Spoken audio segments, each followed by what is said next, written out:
Assalamualaikum warahmatullahi wabarakatuh. Sahabat Muslim rahimakumullah, jumpa lagi dengan kami HM Baharun selaku host ngobrol bareng alim ulama, cendekiawan Muslim, dai-dai muda yang selalu kita tampilkan dalam channel ini, channel Ngobrol. Karena itu jangan lupa like and share.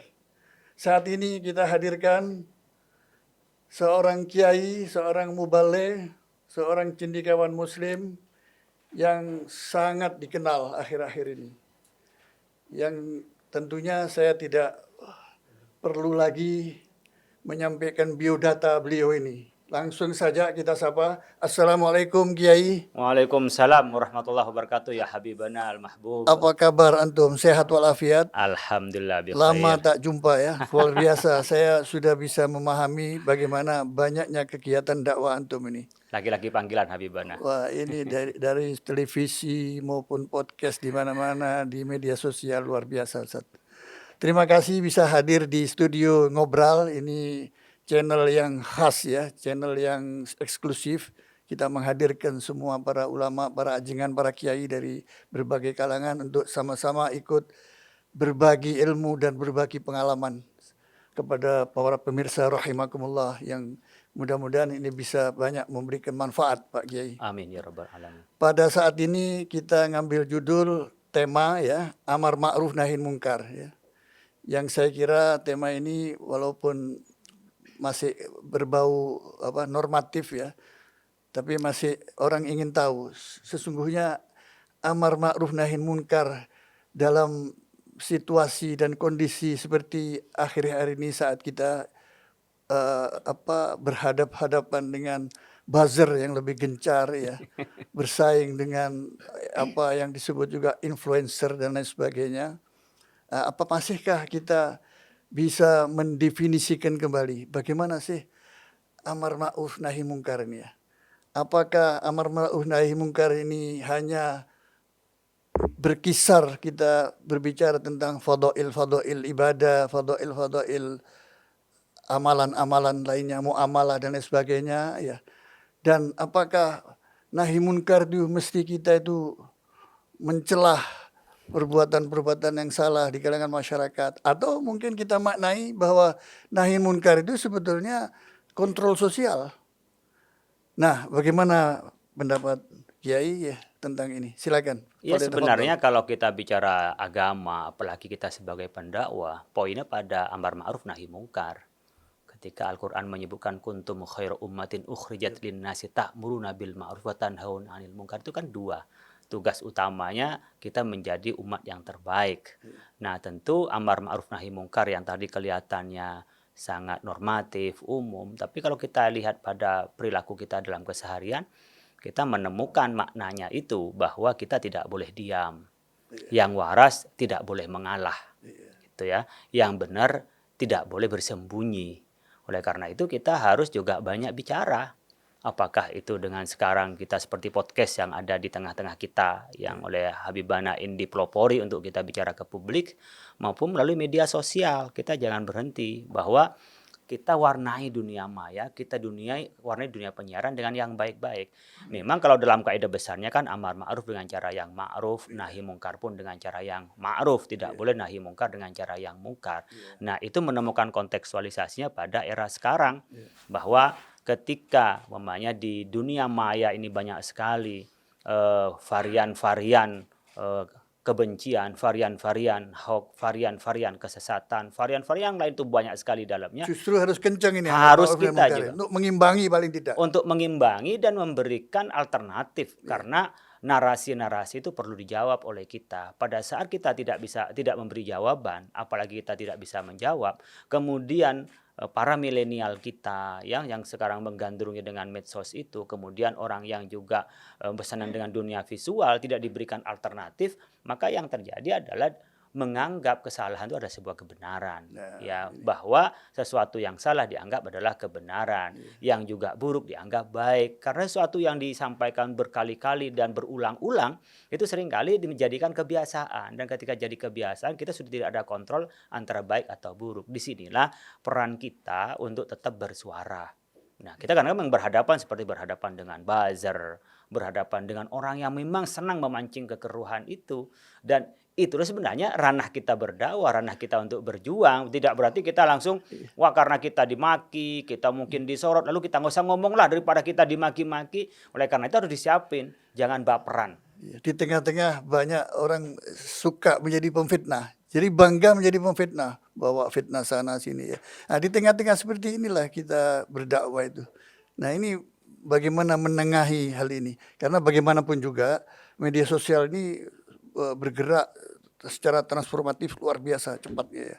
Nah, kita berkompetisi seolah-olah dengan teknologi yang cepat ini, Pak. Nah, ini bagaimana kita memposisikan dakwah kita di tengah-tengah seperti ini? Fastabiqul khairat, udah benar Habibana, artinya kita harus berlomba-lomba. Yang baik jangan kalah dengan yang buruk.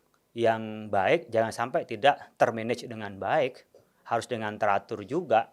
Kalau tidak maka akan menjadi dominan seperti mereka. Mereka bukan hanya membanggakan kefitnahan, tapi menjadi profesi fitnah itu. Bangga dengan itu. Bangga dan jadi profesi. Iya. Menjadi penghasilan. Iya, Menjadi dibayar. lahan bisnis di dalamnya. Lahan pencaharian, mata pencahariannya. Oleh karena itu kita tidak boleh diam di sana. Kita harus memberikan narasi. Artinya kita jangan berhenti juga. Kita terus bersuara. Soal didengar atau tidak. Di sini sebenarnya ujian keikhlasan kita. Bahwa ketika kita berdakwah, ketika kita menyampaikan kebenaran, bukan diukur seberapa besar orang menjadi pengikut kita.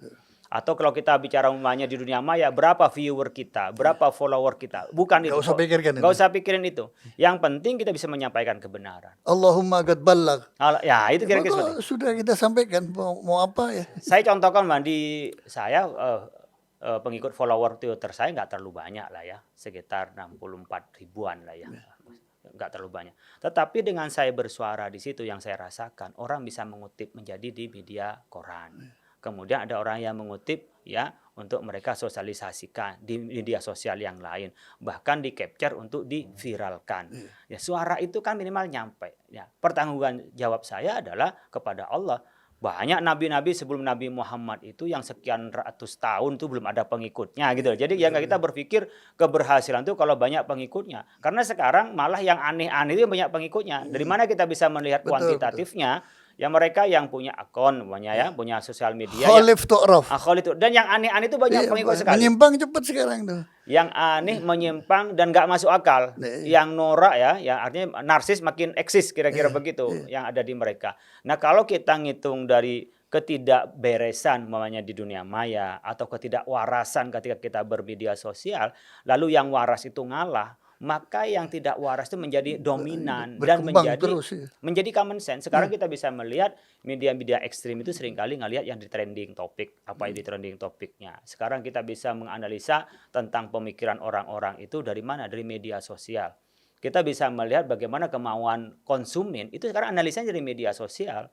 Akhirnya kita juga bisa melihat narasi umpamanya tentang Islam wasatiyah dengan Islam yang liberal, Islam yang Syiah, Islam yang radikalisme terorisme. Itu kan bisa orang membacanya dari mana? Dari media sosial. Nah, kalau kita tidak bisa mengisi di media sosial dengan narasi yang baik, kita akan kalah dengan warna-warna yang memang itu tidak kita kehendaki. Dan yang kedua juga orang-orang yang buta dengan agama, buta dengan bagaimana ajaran agama yang baik, mereka mengakses. Ketika mengakses, siapa yang diakses itu? Sekarang kan menjadi sanadnya ilmu itu menjadi tidak jelas. Karena apa? Orang bisa milih untuk mana yang mau dikonsumsi dan mana yang diyakini. Jadi sekarang itu yang memilih adalah murid kepada guru. Kalau guru ini cocok, kita ikut. Kalau enggak, pindah guru. Jadi sekarang yang takut banyak nih, yang takut guru takut kehilangan murid. Kalau dulu kan murid takut nggak dapat restu, nggak dapat. Iya, ini fenomena sekarang seperti itu. Itu. Jadi loh, saya takut nggak diakui guru nanti di akhirat seperti apa? Mari kita ya aktif, orang-orang yang aktif di NU, saya hanya ingin diakui sebagai sudah mengalami pergeseran nilai-nilai. Nah, iya, sekarang Ustadz, kenapa nggak bicara gitu? Takut tidak populer. Jadi sekarang itu takut ditinggal apa? Followernya. Jadi nanti dia unfollow gitu. Iya. Jadi Ustadz ya Kiai bisa sedikit followernya. Tapi saya suka cara bagaimana Kiai berdakwah memposisikan dirinya sebagai, katakanlah kalau saya sementara menyebutnya sebagai pemadam kebakaran. Setiap ada kegaduhan selalu menjadi narasumber untuk menengahi itu. Itu luar biasa itu. itu mengimplementasikan Islam wasatiyah itu memang seharusnya seperti itu. Tidak terpancing dengan pancingan-pancingan orang yang akan menggiring kepada pemikiran-pemikiran yang salah, tidak membela juga kesesatan, tidak membela penyelewengan, tapi alal haq pada di atas jalur kebenaran itu bagus. Walaupun pahit, saya mendengar Kiai Holil ini luar biasa. Jadi pahit dikatakan pahit terpaksa. Walaupun disertai dengan maaf ya, kita nggak bisa nerima itu pahit. Memang dakwah itu harus begitu. Dan ini menurut saya terjadi fenomena perubahan. Ya mohon maaf dibanding kiai-kiai pendahulu kita itu biasanya terlalu emosional apabila menerima keadaan yang tidak sejalan dengan hetoh dakwanya diserang. Tapi antum bisa bagaimana sesuatu yang bisa dikompromikan, yang tidak mungkin dikompromikan juga diluruskan. Nah ini luar biasa nih. Bagaimana metode ini bisa dikembangkan nanti kepada dai-dai muda kita? Kita kan di usul fikih itu al-jam' wa taufik. Mendahulukan daripada wa tarjih. Jadi kalau jam' wa taufik selama masih bisa dikompromikan, masih bisa kita dialuhkan kepada jalannya masing-masing. Jadi tidak ada yang di bawah, tidak ada yang di atas, tidak ada yang menang, yang kalah. Kecuali memang tidak bisa al-jam'u, tidak bisa dikompromikan, tidak bisa at-taufik, tidak bisa disesuaikan, baru ditarjih. Mana ini yang lebih unggul? Karena biasanya kalau ditarjih itu menimbulkan orang-orang yang merasa lebih dominan, kok saya di nomor dua kan. Kalau ada tarjih, ada yang diunggulkan. Oleh karena itu memang metode kita adalah al-jam' wa taufik. Itu sebenarnya cara moderat ya. Bagaimana ummatan wasata litakunu syuhada 'alan nas wa yakuna rasul 'alaikum syahida, itu kan menjadi di tengah sebagai wasit dan kita menyampaikan apa yang benar. Hanya kan persoalan metode saja. Apakah dengan cara marah-marah, apakah dengan senyum. Disitulah harus ada kontrol. Kita puasa tentu diajari bagaimana mengontrol diri, al-imsak, bagaimana kita menahan diri. Kita akan bertemu dengan orang yang itu mungkin maki-maki, macam-macam karakternya, karakter orang. Tapi pada saat kita sentuh hatinya untuk melihat mana yang benar, saya yakin dia akan terbuka. Saya punya keyakinan itu, maka ketika ada berdebat panjang lebar kanan kiri gini, saya senyum saja karena dia mempertahankan pada pendapatnya. Tapi kami coba cari al-jam' wa taufik, mereka berdiri pada tempatnya masing-masing dan tegak pada prinsip masing-masing tanpa harus bergesekan. Tetapi yang penting tadi, illam yakun an hawa, jangan sampai karena hawa nafsunya. Nah kalau sudah yang keluar hawa nafsu, saya sering rasakan, itu akan terjadi penolakan. Tapi kalau itu memang berangkat dari hati nurani, kita ingin mencari yang benar, kita cari solusi, maka tensi kanan kiri yang sedang bertarung atau sedang berpolemik bisa menerima kedua itu. Iya, kan ada satu semacam agadagium khatibun nasa ala qadri ugulihim. Ini juga penting menjadi metode dakwah juga ini. Khatibun nasa ala qadri ugulihim. Jadi berkomunikasilah dengan audiens itu menurut kadar nalarnya. Ya, jadi ada kadang-kadang yang kita hanya mengukur nalar kita, padahal nggak nyambung itu. Kita sebut muqtadul hal. Dalam ilmu balaghah namanya muqtadul hal. Jadi seorang komunikator itu harus mampu melihat komunikannya. Bagi orang yang ini rahasia seorang penceramah. Kalau orang sudah biasa manggung di beberapa tempat, sering berceramah, seringkali yang muncul di dalam diri kita apa yang perlu disampaikan itu karena mustami'nya menginginkan.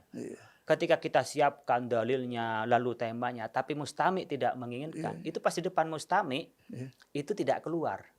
Nah, jadi dia sudah menyambung dengan kebutuhan publik, maka yang disampaikan kepada publik itu bukan menunjukkan saya pintar, saya hafal ayat Al-Quran, saya hafal hadis. Itu bukan mau saya, tapi bukan mau yang terima ini. Nah itu memintarkan orang yang diajak bicara, bukan untuk menunjukkan diri pintar. Biasanya pemula, orang-orang yang berbicara di depan publik pemula itu untuk menunjukkan kalau saya pintar, kalau saya alim.